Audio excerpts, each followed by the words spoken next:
अस्सलामुअलैकुम मोअज़्ज़ज़ ख़वातीन व हज़रात, मैं हूँ आपका होस्ट अरशद शाहीन। मैं अपने मोअज़्ज़ज़ नाज़रीन को कनाडा के फेडरल कैपिटल ओटावा से खुशामदीद कहता हूँ। नाज़रीन, आप देख रहे हैं मेरा चैनल आप और हम शाहीन और उज़ैर के साथ। मोअज़्ज़ज़ ख़वातीन व हज़रात, आज मैं बात करूँगा जो सुप्रीम कोर्ट के चीफ़ जस्टिस हैं उमर अता बंदियाल, क्योंकि उनकी रिटायरमेंट के दिन जो हैं वो करीब करीब हैं। अब वो ऐसे फ़ैसले जो है वो करने जा रहे हैं जो कि इंतहाई इम्पॉर्टेंट हैं, और फ्यूचर में उन फ़ैसलों का जो इम्पेक्ट है वो पाकिस्तान पे यकीनन होगा। उसमें एक फ़ैसला जो उन्होंने महफूज किया है, और मुझे यूँ लगता है कि अपनी रिटायरमेंट से चंद घंटे या 1-2 दिन पहले जो है वो इस फैसले को एक्सपोज़ करेंगे। तो फैसला जो उन्होंने किया है उसका तो हम अभी कुछ कह नहीं सकते, लेकिन जो अपील की गई थी वो थी जो नैब में बेशुमार किस्म की जो तरामीम पीडीएम हुकूमत ने पार्लियामेंट में रह के पार्लियामेंट को इस्तेमाल करके और अपने केसेस माफ़ करवाने के लिए और अपने जराइम को छुपाने के लिए उन्होंने ये अमेंडमेंट्स की थी, उसके बारे में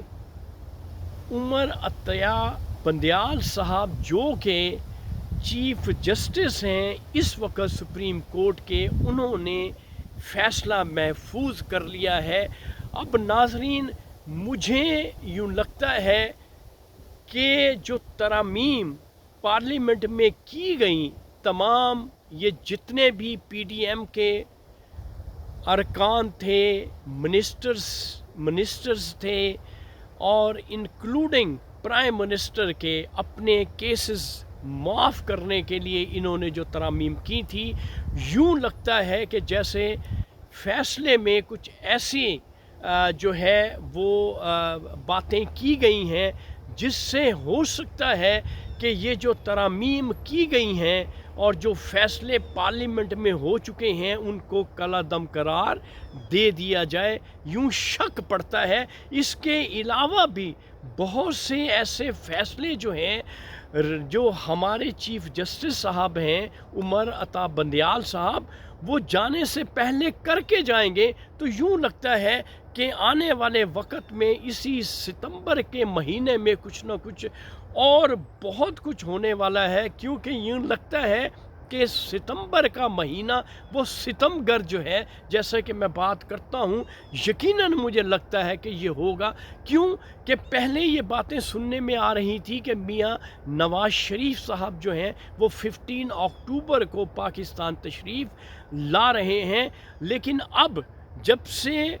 चीफ़ जस्टिस साहब ने ये फ़ैसला नैब तरामीम का फ़ैसला महफूज किया है, उससे कुछ ख़बरें जो हैं वो उलट आना शुरू हो गई हैं। अब यूँ लगता है कि मियाँ नवाज़ शरीफ के पाकिस्तान में आने के जो इम्कानात हैं उसमें कुछ कमी आती हुई नज़र आ रही है। जिस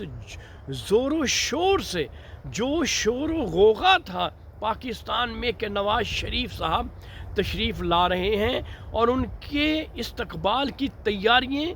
ज़ोर शोर से जारी व सारी हैं, उसमें मुझे लग रहा है कि कुछ खटाई आई है, कुछ ताख़ीर और कुछ स्लोपन जो है वो मुझे नज़र आ रहा है। लेकिन नाज़रीन, आने वाले वक्त में देखना है कि सूरत हाल क्या होती है। और दूसरी बात मैं आपसे किए लेता हूँ कि जो इकॉनमी, क्यों कि इकॉनमी की मैं हमेशा ये बात करता हूँ कि हमारे मुल्क की जो इकॉनमी है वो बिल्कुल इन्हितात का शिकार है। کیوں کہ ہماری جو ایکسپورٹ ہے وہ نہ ہونے کے برابر ہے، اور ہماری پاکستان میں ہمیشہ سے امپورٹ ہی رہی ہے، کیونکہ جن ممالک میں ایکسپورٹ ہوتی ہے ان کے پاس ڈالرز آتے ہیں، اور جن کی امپورٹ ہوتی ہے وہ ان کے ڈالرز جو ہیں وہ باہر جاتے ہیں، تو تب تک یہ صورتحال کو بہتر کرنا نہیں ہو سکتا جب تک ہماری ایکسپورٹ جو ہے وہ نہیں بڑھے گی، اور ہم چیزیں جو ہیں اپنی پروڈکٹس پاکستان میں بنا کر باہرلے ملکوں میں نہیں بھیجیں گے جس طرح سے چائنا نے کیا۔ کیوں کہ یہ جو سب کچھ آپ کو نظر آ رہا ہے، اچھی بات ہے آرمی چیف جو ہے وہ اس ڈالر کی بڑھتی ہوئی جو رفتار تھی اس کو روکنے میں کامیاب ہوئے ہیں، لیکن یہ صرف وقتی ہے، یہ دیر پا نہیں ہے۔ ناظرین یہ بات ذہن میں رکھیے گا، کیوں کہ آپ کے پاس ایسٹس تو ہے ہی نہیں ہیں۔ جب آپ کے پاس ایسٹس نہیں ہیں تو آپ بیچیں گے کیا؟ جب کچھ بیچیں گے نہیں تو ڈالرز کہاں سے آئیں گے؟ تو یہ ساری کی ساری جو صورتحال ہے یہ جز وقتی ہے، لیکن میں پھر بھی پر امید ہوں کہ اگر ہمارے آرمی چیف اسی طرح سے انٹرسٹ لیتے رہے تو ہو سکتا ہے کہ صورتحال جو ہے وہ آنے والے وقت میں بہتر ہو جائے۔ میں ابھی بھی کہتا ہوں کہ ان سویلین سے حکومت جو ہے نہ تو حکومت چلے گی اور نہ ہی ان کی نیتیں ہیں، اگر آرمی چیف جو ہے بنفس نفیس اسی طرح سے انٹرسٹ لے کے پاکستان کے مسائل کو حل کرنے میں اگر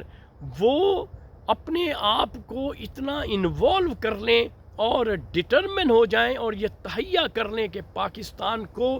باہر سے بھی بچانا ہے اور پاکستان کو اندر سے بھی بچانا ہے، تو پاکستان میں صورتحال بہتر ہو سکتی ہے۔ کیوں کہ ہر شخص جو ہے معاشی بدحالی کا شکار ہے۔ دنیا میں کوئی ایسا ملک نہیں ہے